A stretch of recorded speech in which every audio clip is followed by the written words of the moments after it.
میرے پاس ایک نوجوان آیا، مجھ سے بولا کہ صرف قرآن و حدیث سے بات ہوگی فیضان میاں؟ میں بولا بہت اچھی بات ہے، قرآن و حدیث سے بات ہوگی۔ حدیث کی کون سی کتاب سے بات کرو گے؟ بولا بخاری شریف سے۔ بولا بہت اچھی بات ہے۔ میں بولا بھائی میں نے ایک بچے کو بولا کہ جاؤ جا کر کے اوپر میری الماری میں بخاری شریف رکھی ہوئی اٹھا کر کے لے کر کے آ جاؤ۔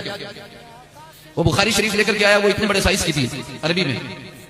وہ جب لاگے رکھی بولا یہ بخاری شریف ہے؟ میں نے ہاں۔ بولا میں تو یہ والی بخاری لایا ہوں، پاکٹ میں سے نکال کے بولا یہ بخاری لایا ہوں۔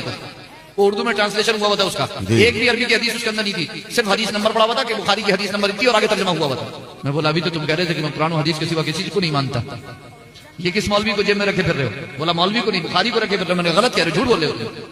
یہ ٹرانسلیشن ہے اور ٹرانسلیشن عالم کی کری ہوئی ہے، اور ٹرانسلیشن کلام رسول نہیں ہے۔ کلام رسول تو عربی میں ہے اور وہ تمہاری جیب میں ہے نہیں، تو تم کلام رسول لے کر کے نہیں پھر رہے ہو۔ ایک عالم کا ترجمہ اور ٹرانسلیشن جیب میں رکھ کر کے پھر رہے ہو، اور تم اس ٹرانسلیشن کو کہتے ہو کہ کلام رسول۔ اگر یہ غلط ہوا تو تم جانتے ہو نتیجہ کتنا بھیانک ہوگا۔ تمہیں اس بات کا احساس بھی ہے کہ اگر یہ ٹرانسلیشن غلط ہوئی کہیں پر تو تم ایک غلط بات کی نسبت رسول اللہ صلی اللہ علیہ وسلم کی طرف کر دو گے۔ تمہیں اس بات کی تمیز بھی احساس بھی ہے تم اتنا بڑا دعویٰ کر رہے ہو۔ اور میں نے کہا تم عربی کی ایک لائن نہیں پڑھ سکتے۔ میں نے بخاری شریف کھول کر کے رکھی، میں نے کہا اس کی ایک لائن پڑھ دو، میں تم سے گفتگو کر لوں گا۔